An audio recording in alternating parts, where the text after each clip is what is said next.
Hi. You don't need to know my name or my identity. My job is to make you understand. Make you know what only the elites know. So please listen very carefully to what I will read. These are part of the most influential books ever. And thank you. 3, 2, 1. Go. Keys to Human Nature. Whenever anything goes wrong in our life, we naturally seek an explanation. To not find some cause for why our plans went awry, or why we faced sudden resistance to our ideas, would be deeply disturbing to us and intensify our pain. But in looking for a cause, our minds tend to revolve around the same types of explanations. Someone or some group sabotaged me, perhaps out of dislike. Large antagonistic forces out there, such as the government or social conventions, hindered me. I received bad advice, or information was kept from me. Finally, if worse comes to worst, it was all bad luck and unfortunate circumstances. These explanations generally emphasize our helplessness. What could I have done differently? How could I have possibly foreseen the nasty actions of X against me? They are also somewhat vague. We usually can't point to specific malicious actions of others. We can only suspect or imagine. These explanations tend to intensify our emotions, anger, frustration, depression, which we can then wallow in and feel bad for ourselves. Most significantly, our first reaction is to look outward for the cause. Yes, we might be responsible for some of what happened, but for the most part, other people and antagonistic forces tripped us up. This reaction is deeply ingrained in the human animal. In ancient times, it might have been the gods or evil spirits who were to blame. We of the present choose to call them other names. The truth, however, is very different from this. Certainly there are individuals and larger forces out there that continually have an effect on us, and there is much we cannot control in the world. But generally what causes us to go astray in the first place, what leads to bad decisions and miscalculations, is our deep-rooted irrationality, the extent to which our minds are governed by emotion. We cannot see this. It is our blind spot, and as Exhibit A of this blind spot, let's look at the crash of 2008, which can serve as a compendium of all varieties of human irrationality. In the aftermath of the crash, the following were the most common explanations in the media for what had happened. Trade imbalances and other factors led to cheap credit in the early 2000s, which led to excess leverage. It was impossible to place accurate value on the highly complex derivatives that were being traded, so no one really could gauge profits and losses. There existed a shrewd and corrupt cabal of insiders who had incentives to manipulate the system for quick profits. Greedy lenders pushed subprime mortgages on unsuspecting homeowners. There was too much government regulation. There was not enough government oversight. Computer models and trading systems ran amok. These explanations reveal a remarkable denial of a basic reality. Leading up to the crash of 2008, millions of people made daily decisions on whether to invest or not invest. At each point of these transactions, buyers and sellers could have pulled back from the riskiest forms of investment but decided not to. There were plenty of people out there warning of a bubble. Only a few years before, the crash of the giant hedge fund long-term capital management showed exactly how a larger crash could and would occur. If people had longer memories, they could think back to the bubble of 1987, if they read history, the stock market bubble and crash of 1929. Almost any potential homeowner can understand the risks of no money down mortgages and lending terms with fast rising interest rates. What all of the analysis ignores is the basic irrationality that drove these millions of buyers and sellers up and down the line. They became infected with the lure of easy money. This made even the most educated investor emotional. Studies and experts were pulled in to bolster ideas that people were already disposed to believe in, such as the proverbial "this time it's different" and housing prices never go down. A wave of unbridled optimism swept through masses of people. Then came the panic and crash and the ugly confrontation with reality. Instead of coming to terms with the orgy of speculation that had overwhelmed one and all, making smart people look like idiots, fingers were pointed at outside forces, anything to deflect the real source of the madness. This is not something peculiar to the crash of 2008. The same types of explanations were trotted out after the crashes of 1987 and 1929, the railway mania in the 1840s in England, and the South Sea bubble of the 1720s, also in England. People spoke of reforming the system, laws were passed to limit speculation. And none of this worked. Bubbles occur because of the intense emotional pull they have on people, which overwhelms any reasoning powers an individual mind might possess. They stimulate our natural tendencies toward greed, easy money, and quick results. It is hard to see other people making money and not join in. There is no regulatory force on the planet that can control human nature. And because we do not confront the real source of the problem, bubbles and crashes keep repeating, and will keep repeating as long as there are suckers and people who do not read history. The recurrence of this mirrors the recurrence in our own lives of the same problems and mistakes, forming negative patterns. It is hard to learn from experience when we are not looking inward, at the true causes. Understand. The first step toward becoming rational is to understand our fundamental irrationality. There are two factors that should render this more palatable to our egos. Nobody is exempt from the irresistible effect of emotions on the mind, not even the wisest among us, and to some extent irrationality is a function of the structure of our brains and is wired into our very nature by the way we process emotions. Being irrational is almost beyond our control. To understand this, we must look at the evolution of emotions themselves. For millions of years, living organisms depended on finely tuned instincts for survival. In a split second, a reptile could sense danger in the environment and respond with an instantaneous flight from the scene. There was no separation between impulse and action.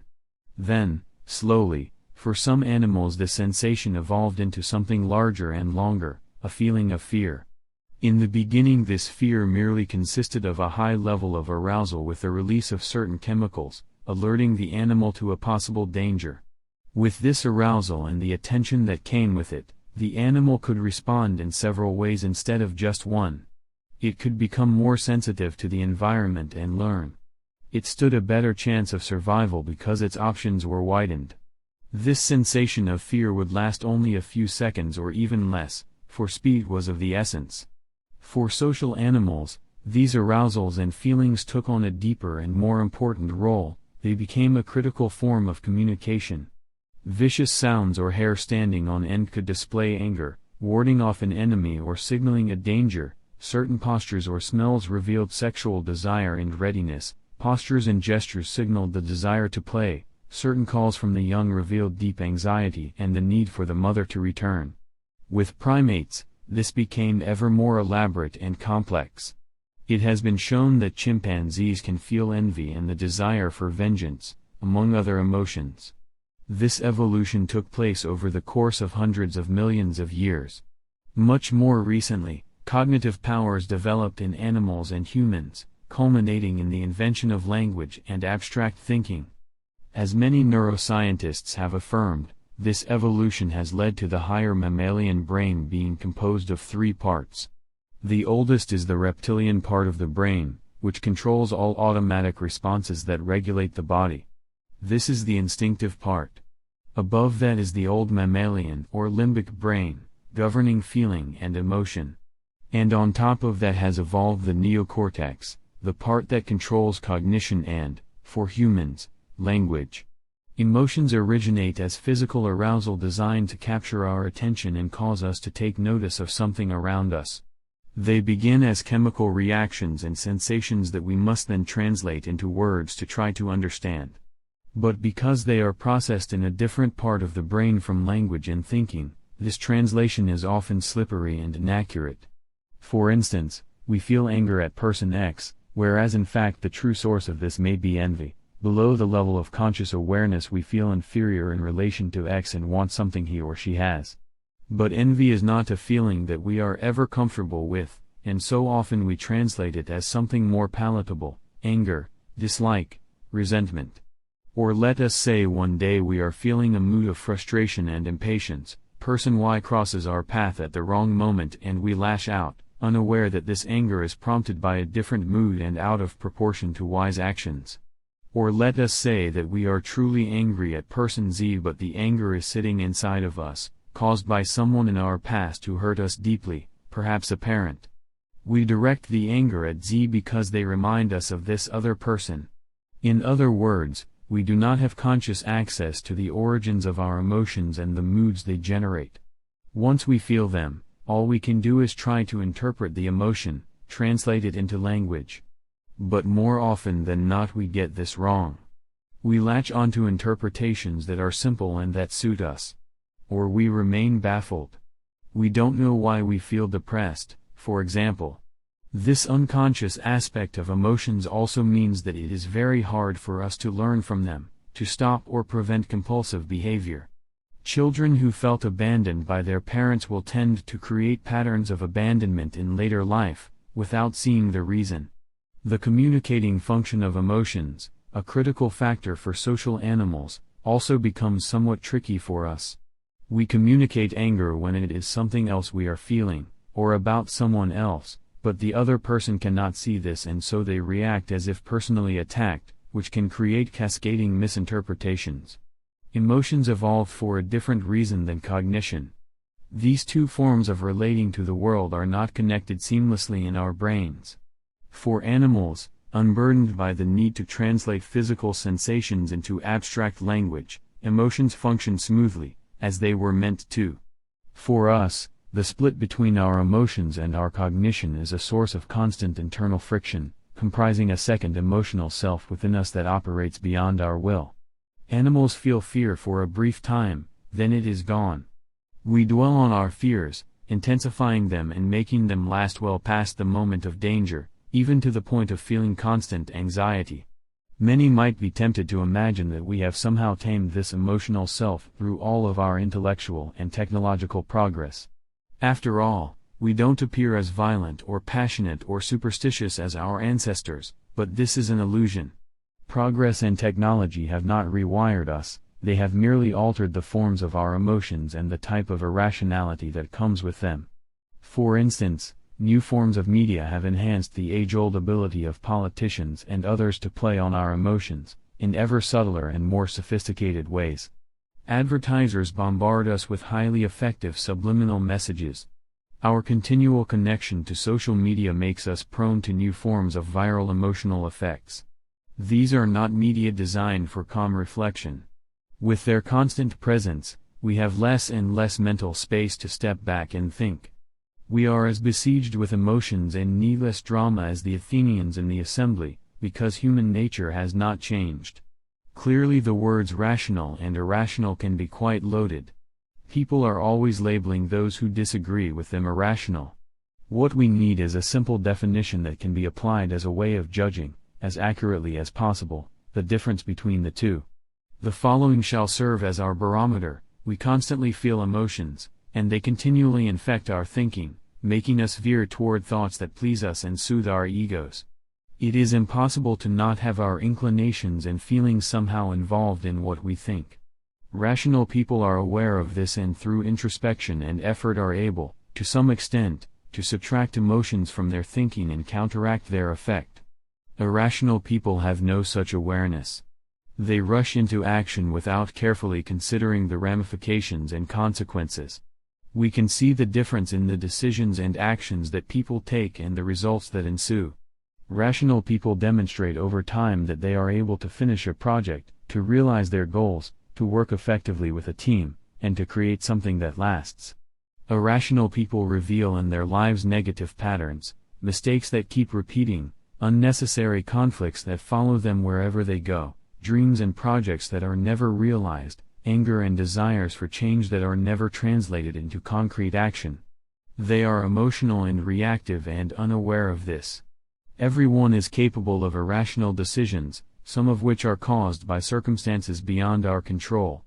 And even the most emotional types can hit upon great ideas or succeed momentarily through boldness. So it is important to judge over time whether a person is rational or irrational. Can they sustain success and hit upon several good strategies? Can they adjust and learn from failures? We can also see the difference between a rational and irrational person in particular situations, when it comes to calculating long-term effects and seeing what truly matters. For instance, in a divorce proceeding with child custody issues, rational people will manage to let go of their bitterness and prejudice and reason what is in the best overall long-term interests of the child. Irrational people will become consumed with a power struggle against the spouse, will let resentments and desires for vengeance secretly guide their decisions. This will lead to a protracted battle and a damaged child.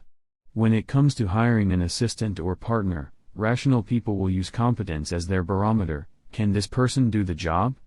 An irrational person will easily fall under the spell of those who are charming, who know how to feed their insecurities, or who pose little challenge or threat, and will hire them without realizing the reasons. This will lead to mistakes and inefficiencies, for which the irrational person will blame others. When it comes to career decisions, rational people will look for positions that fit their long-term goals. Irrational types will decide based on how much money they can immediately make, what they feel they deserve in life, sometimes very little, how much they can slack off on the job, or how much attention the position might bring them. This will lead to career dead ends. In all cases, the degree of awareness represents the difference. Rational people can readily admit their own irrational tendencies and the need to be vigilant. On the other hand, irrational people become highly emotional when challenged about the emotional roots of their decisions. They are incapable of introspection and learning. Their mistakes make them increasingly defensive. It is important to understand that rationality is not some means of transcending emotion. Pericles himself valued bold and adventurous action. He loved the spirit of Athena and the inspiration she brought. He wanted Athenians to feel love for their city and empathy for their fellow citizens.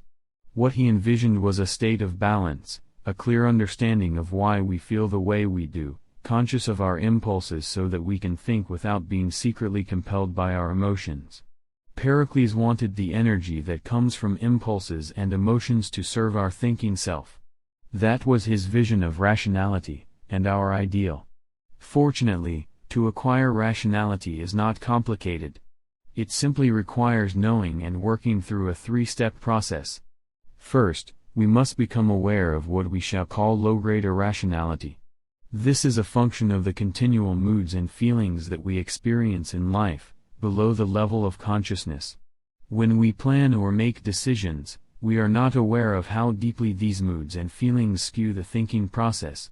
They create in our thinking pronounced biases that are so deeply ingrained in us that we see evidence of them in all cultures and all periods of history. These biases, by distorting reality, lead to the mistakes and ineffective decisions that plague our lives. Being aware of them, we can begin to counterbalance their effects. Second, we must understand the nature of what we shall call high-grade irrationality. This occurs when our emotions become inflamed, generally because of certain pressures. As we think about our anger, excitement, resentment, or suspicion, it intensifies into a reactive state. Everything we see or hear is interpreted through the lens of this emotion. We become more sensitive and more prone to other emotional reactions. Impatience and resentment can bleed into anger and deep distrust. These reactive states are what lead people to violence, to manic obsessions, to uncontrollable greed, or to desires to control another person. This form of irrationality is the source of more acute problems, crises, conflicts, and disastrous decisions. Understanding how this type of irrationality operates can allow us to recognize the reactive state as it is happening and pull back before we do something we regret. Third, we need to enact certain strategies and exercises that will strengthen the thinking part of the brain and give it more power in the eternal struggle with our emotions. The following 3 steps will help you begin on the path toward rationality. It would be wise to incorporate all 3 into your study and practice in human nature.